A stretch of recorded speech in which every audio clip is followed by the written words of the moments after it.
తిరుమలలో విరాళాలు ఇచ్చేటటువంటి వాళ్ళకి కొన్ని రకాలైన సదుపాయాలు ఇస్తారు. ₹1,00,00,000 కనుక విరాళం ఇస్తే ఇచ్చేటటువంటి సదుపాయాల్ని తాజాగా ప్రకటించారు. దీని ప్రకారం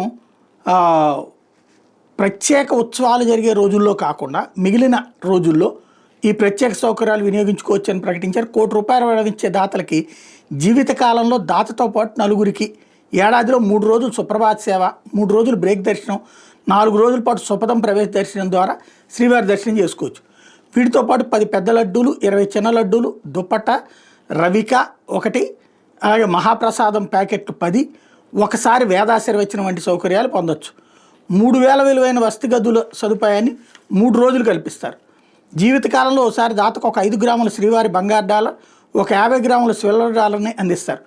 కాటేజ్ డొనేషన్ స్కీమ్, ఎస్వి ప్రాణదాన ట్రస్టు, ఎస్వి విద్యాదాన trust, BIRD trust, Shri Venkateswara అన్నదాన ట్రస్టు, శ్రీ వెంకటేశ్వర గో సంరక్షణ ట్రస్టు, శ్రీ వెంకటేశ్వర సర్వశ్రేయస్ ట్రస్టు, శ్రీ వెంకటేశ్వర వేద పరిరక్షణ ట్రస్టు, శ్రీవాణి ట్రస్టు, శ్రీ వెంకటేశ్వర భక్తి ఛానల్ ట్రస్టు, శ్రీ బాలాజీ ఆరోగ్య వరప్రసాదిని స్కీములకి దాతలు విరాళాలు చెల్లించవచ్చు. ఇది టీటీడీ తాజాగా చెప్పినటువంటిది. ఆన్లైన్లో కానీ ఆఫ్లైన్లో కానీ విరాళాలు ఇవ్వచ్చు. ఈఓ లేదా టీటీడీ పేరుతో డీడీఆర్ చెక్కులు తీసుకుని తిరుమలలో దాతల విభాగంలో ఇవి అందజేయాల్సి ఉంటుంది డోనార్ సెల్లో.